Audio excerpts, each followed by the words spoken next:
വേടനെ അധിക്ഷേപിച്ച ഹിന്ദു ഐക്യവേദി മുഖ്യ രക്ഷാധികാരി കെ.പി. ശശികല വേടന് മുൻപിൽ ആടിക്കളിക്കട കുഞ്ഞുരാമ എന്ന് പറഞ്ഞു നടക്കുന്ന സംവിധാനങ്ങൾ അവസാനിപ്പിക്കാൻ സമയമായെന്നും കെ.പി. ശശികല. വളരെ കുറച്ച് സുരക്ഷാ സംവിധാനങ്ങളാണ് നമുക്കുള്ളത്. അപ്പോൾ നിങ്ങളുടെ ആവേശവും സ്നേഹവും എനിക്ക് മനസ്സിലാവും. അപകടങ്ങളൊന്നും വരുത്താതെ നോക്കണം. പാലക്കാട് നടത്തിയ പരിപാടി തനതായ എത്ര കലാവിഭാഗങ്ങൾ അവർക്കുണ്ട്. പട്ടികജാതി പട്ടിക വിഭാഗങ്ങൾക്ക് തനതായ എന്തെന്ത് കലാരൂപങ്ങളുണ്ട്. റാപ്പ് സംഗീതമാണ് ഇവിടുത്തെ പട്ടികജാതിക്കാരന്റെയും പട്ടികവർഗക്കാരന്റെയും തനതായ കലാരൂപം. ഗോത്ര സംസ്കൃതി അതാണോ? അവരുടെ വ്യക്തിത്വം ഉറപ്പിക്കേണ്ടത് അതാണോ? പട്ടികജാതി പട്ടികവർഗ വികസന വകുപ്പിന്റെ ഫണ്ട് ചെലവഴിച്ചുകൊണ്ട് പാലക്കാട് ഒരു പരിപാടി നടത്തുമ്പോൾ പട്ടികജാതി പട്ടികവർഗ വിഭാഗവുമായി പുലബന്ധം പോലും ഇല്ലാത്ത റാപ്പ് മ്യൂസിക്കുകളാണ് അവിടെ കയറേണ്ടത്?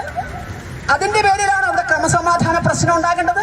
ഇന്ന് വേടന്മാരുടെ തുണിയില്ലാ ചാട്ടങ്ങൾക്ക് മുമ്പിലാണ് അസമാധ്യം അപമാനിക്കപ്പെടുന്നത്.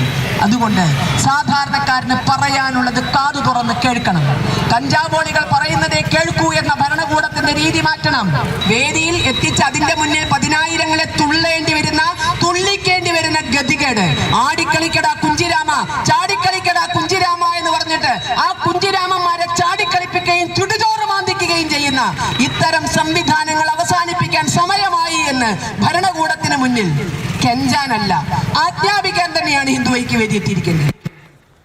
ഗോകുൽ വി.എസ്. നമുക്കൊപ്പം വിവരങ്ങളുമായി പാലക്കാട് നിന്ന് ചേരുന്നുണ്ട്. ഗോകുൽ, ഈ കഴിഞ്ഞ ദിവസങ്ങളിലൊക്കെ ഈ കെ.പി. ശശികലയുടെ സമൂഹ മാധ്യമം ഒന്ന് പരിശോധിച്ചാൽ ആവർത്തിച്ച് വേടനെതിരായ പോസ്റ്റുകൾ മാത്രമാണ് കാണാൻ കഴിയുന്നത്. ഇതിപ്പം ഈ ഗോത്ര സമൂഹം റാപ്പ് സോങ് ഒന്നും പാടാൻ പാടില്ല, അവർ പഴയ നൂറ്റാണ്ടിൽ തന്നെ ജീവിക്കണം എന്നാണോ ശശികല പറയുന്നത്? തീർച്ചയായും. കാരണം ഒന്ന്, റാപ്പ് സോങ്ങിനെ കുറിച്ച് കൃത്യമായ ഒരു പക്ഷേ ധാരണ ഇല്ലാത്തതുകൊണ്ടായിരിക്കും. റാപ്പ് സോങ്ങിന് വലിയ അല്ലെങ്കിൽ ഇത്തരത്തിലുള്ള വിമോചനം അതുമായി ബന്ധപ്പെട്ടൊക്കെ വലിയ പാരമ്പര്യം പല രാജ്യങ്ങളിലൊക്കെ തന്നെ ഉള്ളൊരു പാട്ടാണ്, ഒരു കലാരൂപമാണ്. സ്വാഭാവികമായും ഇപ്പോഴും ശശികലയുടെ വാക്കുകൾ ശ്രദ്ധിച്ചാൽ അതൊന്നും പാടാൻ പാടില്ല, അത്തരത്തിലുള്ള വിമോചന രീതിയിലേക്കൊന്നും തന്നെ അത്തരത്തിലുള്ള രാഷ്ട്രീയം പറയാൻ പാടില്ല എന്നുള്ള രീതിയിലേക്കുള്ള ഒരു പരാമർശമാണ് അവരുടെ ഭാഗത്തു നിന്നും ഉണ്ടാകുന്നത്. ഈ പറയുന്ന വേടന്റെ കഞ്ചാവ് കേസുമായി ബന്ധപ്പെട്ടാണ് ഈ പരാമർശം തുടങ്ങുന്നത്. അത് സ്വാഭാവികമായും നമുക്ക് എല്ലാം അറിയാം, അത് വലിയ വാർത്തയായതാണ്. അതിനുശേഷം വേടൻ അതിനെക്കുറിച്ച് പ്രതികരിച്ചതാണ്. താൻ അതിൽ നിന്നെല്ലാം മാറുന്നു എന്നുള്ള കാര്യങ്ങളൊക്കെ തന്നെ അദ്ദേഹം പറഞ്ഞതാണ്.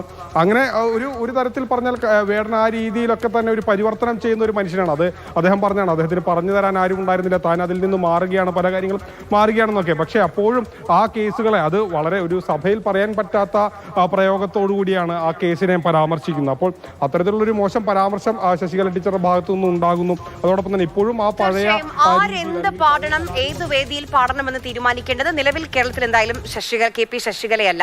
അതോടൊപ്പം തന്നെ ഈ ഗോത്ര സമൂഹമൊക്കെ പഴയ കാലത്ത് തന്നെ ജീവിച്ചാൽ മതി, മുന്നോട്ട് വരരുത് എന്നുള്ള ഒരു പിന്തിരിപ്പൻ ആശയം കൂടി ആ പ്രതികരണത്തിൽ